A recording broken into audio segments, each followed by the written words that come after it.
Hello, everyone. I'm Jonathan Little. I'm here today with episode 233. It's a lot of episodes of Weekly Poker Hand. Thank you all very much for being here with me again.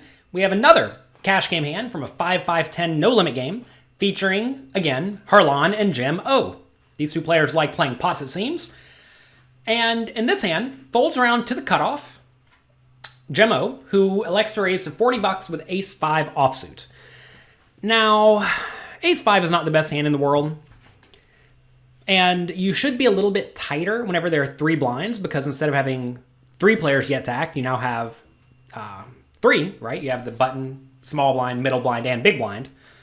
So I'm not going to say you should necessarily fold this Ace-5 offsuit, but Ace-X offsuit is one of the hands that is vastly overvalued by most poker players. I know my biggest leak as a kid, and even as a professional sit-and-go player, was that I thought any ace was good. Like, I would just jam Ace-5 offsuit under the gun for 8 big blinds. Like, I thought that was good and normal. But if you play around with various push-fold applications, like my free FTT Poker push-fold application and quiz, you'll see that Ace-5 offsuit is not a shove under the gun in these spots, and it's lighting money on fire. If you all like my app, by the way, let me know. Leave a review for it on iTunes. That would be very beneficial, or the Android store. You can find it FTT Poker. Don't let people charge you for a push-fold app. It's not that advanced stuff, and we also have quizzes and various other tools there, so check it out. Completely for free. All right, anyway, Harlan in the small blind elects to call with Queen-9 offsuit. Now, we've discussed Harlan in the previous episode of Weekly Poker Hand. Make sure you go back and watch that if you have not already. He's known to be a little bit splashy, a little bit aggressive, and he decides to splash with the Queen-9 offsuit. I would definitely suggest folding from the small blind. In this scenario, you have $5 invested, which means you're essentially not getting very good pot odds here. Also, very likely the third blind, the big blind here, I call it small, middle, and big, whatever you want to call it. The third blind is going to call a ton, and what's going to happen on the flop is you're going to check, other blind's going to check, initial raiser's going to bet, and now you're sandwiched between the third blind and the initial raiser. And so if you call, now the third blind can just raise you or even call and you're in awful shape. And it puts you in a bad spot. And if it does check through on the flop, on the turn, you're in the worst position. Still, you have to go, if you're going to bet, you're betting into two ranges, which is also not really ideal. So you should be quite snug from the small blind and the middle blind whenever you're playing a 3-blind game. Just as you should be snugging from the small blind whenever you're playing normally. The only time you want to be kind of loose is when you think the big blind, or the final blind, whatever you want to call it, third blind is particularly awful. And so far, RC in the third blind has not played a pot that we've gone over, so he's probably not doing anything too absurd. So I think Harlan should either fold or 3-bet. Like, if you told me Jim O was opening Ace-5 offsuit in the cutoff, I would probably go ahead and 3-bet him with this Queen-9 offsuit. It is loose, it is aggressive, but I think that would be a much better option than calling. RC splashes with the 8-7 offsuit, which I think is reasonable. And they see a flop, Queen-7-4. 2 hearts. RC has middle pair and a backdoor flush draw. Harlan has top pair, no flush draw. Jim O has ace-high for nothing. All right, Harlan checks the queen. I think it's fine to check the flop here. RC checks as well. Around to Jim O in the cutoff, and I think this is also just a check. Oh, wait, I'm sorry, what happened here? It went so fast. Jim O bet $65, never mind. So pot was 125 or 130, something like that, 125. And Jim O decides to bet 65. I definitely do not like this play. Jim O has nothing. No backdoor flush draw, a bad backdoor straight draw, crappy ace high. This is, again, a very similar situation to what we were talking about before, where it's just very likely someone has something on Queen-7-4, 2 hearts. So when you bet this ace high, sure, worse hands can conceivably call, but at the same time, you just have very poor playability on the turn and the river. If you bet again on the turn and someone calls you, you're in awful shape. You probably have 3 outs or 0 outs. And if you check it down, you're probably going to lose to a lot of pairs, or it's going to go check on the turn, and then your opponent's going to bet the river, and then you're going to fold. So this is a pretty bad spot for the ace-5 offsuit, and really demonstrates why you don't really want to open these hands if you're going to get a lot of callers, because you often flop nothing. You especially don't want to play big card and little card hands whenever you expect to get a lot of action, because you're going to be dominated some portion of the time, and you're just going to have poor playability. So now, Harlan elects to raise with his queen 9, which, you know, is not going to work for most people. He makes it 225. RC snap folds his middle pair, which I think is good. As you play more aggressively, meaning you're raising a lot of draws here, if you're trying to be balanced at all, you need to also raise with some top pairs. And you typically just want to start at the top. Do you have ace queen? If you do, check raise it too. Because think about this, right? Let's say Harlan wants to raise every draw in his range. He has 6 5s, probably all of them. He has all the flush draws. Then he can also have stuff like king jack of spades for a backdoor flush draw, an overcard, and backdoor straight draw. He could also have stuff like 8 6 for a gut shot. He could have the other gut shots, right? So there actually are quite a few draws he can have in his range here. So if that's the case, what are the nut hands he can raise with to help balance out his range? Well, pocket queens, he probably would 3-bet preflop, so he doesn't have that. Pocket 7s, pocket 4s, 7-4, especially suited. But that's not very many combinations of hands, right? Even if you give him all 7-4 offsuits, well, that doesn't really work out so well because it gives him all the 8-6 offsuits and the 8-5 offsuits for gut shots, so those sort of cancel each other out. So what's going to happen is if Harlan raises all of his draws, he's going to have way too many draws in his range. So what can he do to balance his range out a bit more? Well, he can start check raising with some top pairs. So he probably doesn't have ace queen because he probably 3-bet that. So then he has king queen, queen jack, queen 10.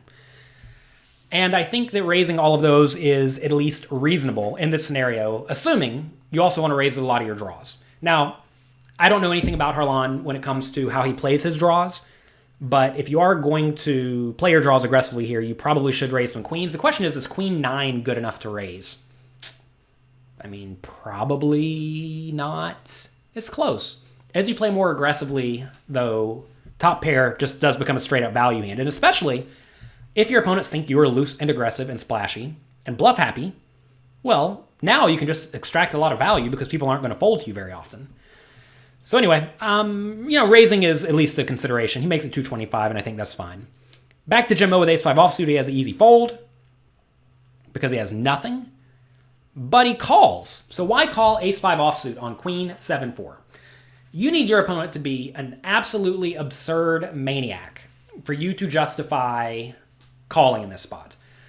The issue here is that Jimmo has so many more better hands. He has all the queens. He has many 7s. He has many 4s. He has many flush draws, many open-end straight draws. And he has like ace-king, He has pocket 10s. There are just so many better hands to bluff catch with in this spot. Even like ace of hearts, 5 of clubs is reasonable because then you have backdoor flush draw at least, right?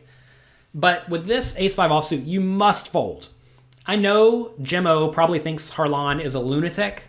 Even if he's a lunatic, though, you cannot continue. If you think your opponent is a lunatic, by the way, just check behind the flop. Realize this is not your flop. You need to fold. As we saw here, Jimmo is just in stone last place on the flop to both players because I feel I'm starting to sound like a broken record, but in multi-way pots, someone's going to have something a lot of the time. And if it's not you, it's probably somebody else. All right, turns a 7. So queen 7-4 7. I think Harlan has a pretty easy check at this point. He loses to all the 7s, which Jimmo could have. He also loses to most reasonable queens. You wouldn't think your opponent's opening queen 8 offsuit, for example, or even queen 8 suited from the cutoff. It's maybe that's like one hand in the range you beat. So I definitely like a check from Harlan. In this scenario, when you do check raise the flop, you have essentially extracted value from some worse hands, and you've also protected your equity. But if you keep blasting on the turn, now you're going to force your opponent to play very well. So I like the turn check. And now Jim O's getting out betting chips. It's getting dicey. It's getting dicey. So Harlan checked. Jim O bet 325 into the, how much was it? 575 pot. See, I don't even know how to analyze this because if you are in the scenario with ace-5 offsuit, it implies you're in here with all sorts of stuff. And if you're in here with all sorts of stuff, then you're probably bluffing too much in this scenario. So if you're bluffing too much, Harlan should just essentially never, ever, ever fold anything at this point because he knows you're splashing around and floating too much. So I don't think, I guess if you tell me Jimmo somehow you're with ace-5 offsuit, I guess you need to bet, but it's so easy for Harlan to have either a flush draw, maybe even the ace-high flush draw you're just crushed against, or a queen that he should not fold, or a 7 that he should not fold. Now, if you tell me that Harlan always checks with the intention of folding, which is obviously not happening here because he has top pair, then sure, go ahead and bet because you just win with everything. But that's not going to happen against players who are known to be loose and splashy. So I don't know what you're supposed to do with ace-5. You're not supposed to be in the hand to start with. You're supposed to fold pre-flop. And then you're supposed to not bet the flop. And then you're supposed to fold on the flop when you get raised. So here we are. Let's see how it plays out. He bets 325. Harlan calls as expected. Good call. River's a 4 of clubs. So now there's 2 pair on the board. Queen, 7, 4, 7, 4. Flush draw missed. Harlan checks. And now, does Jimmo go for the bluff? This is, again, another pretty dicey spot because if you think now about Harlan's range, it's going to be a queen, a 7, or a 4, or a busted draw. The ace-5 offsuit actually does beat a lot of the busted draws at this point, or it chops with them if they were ace-high, so that's actually good. So that's a reason not to bet. The question becomes, can you ever make a queen fold? Other question, would Harlan even check raise a queen? We see he did, but that doesn't necessarily mean that Jim knows that or thinks that. I think you probably just want to check it back here because all the draws missed. But it's a pretty rough spot. There definitely are better bluff hands in this scenario, though. Say Jimmo has 6-5, right? 6-5 is definitely a hand you want to be bluffing. If he had a busted flush draw, like 8-high flush draw or something like that, sure, you could bluff that. So I don't think you need to bet the ace-5. Going back to the turn, by the way, a lot of people will put their opponent on a draw whenever they check raise the flop and then check this kind of crappy 7 turn. And maybe that's what Jimmo did. But realize, people are not going to play exactly as you expect them to. And here, Harlan has played this hand amazingly well against exactly what Jim was doing. He really couldn't have done much better because he got an absolute junk hand to put a pretty good chunk of money into the pot. I mean, notice the pot was $1,200. 60 big blinds he's going to win with top pair no kicker. Right? I mean, that's a great success. And you can't let that happen to you. So anyway, yeah, Jim should just not, he should not have been in this hand. You're going to find that quite often just reasonable, somewhat defensive poker is the best play. And when you're playing in games that feature a lot of players being somewhat loose, somewhat splashy, you really don't want to even open hands that tend to be in pretty awful shape. When you get lots of callers because you lack playability. And this is a great example of a hand that just completely lacks playability, and it certainly worked out for Harlan this time. Goes check on the river. I think. It'd be pretty sweet if Jimmo went all in for 1,500 into the 1,200 pot. But he did not. Check, and Harlan wins a nice pot. So that's going to be it for this episode of Weekly Poker Hand. Like I mentioned, go check out the FTT Poker app. It's completely for free on the iTunes and Android App Store. It's a push-fold app. It has a quiz feature. It has some formulas in there that will help you figure out if you have fold equity in a lot of spots. And we're always adding more and more things. So check it out. Good luck in your games, and I'll talk to you next week.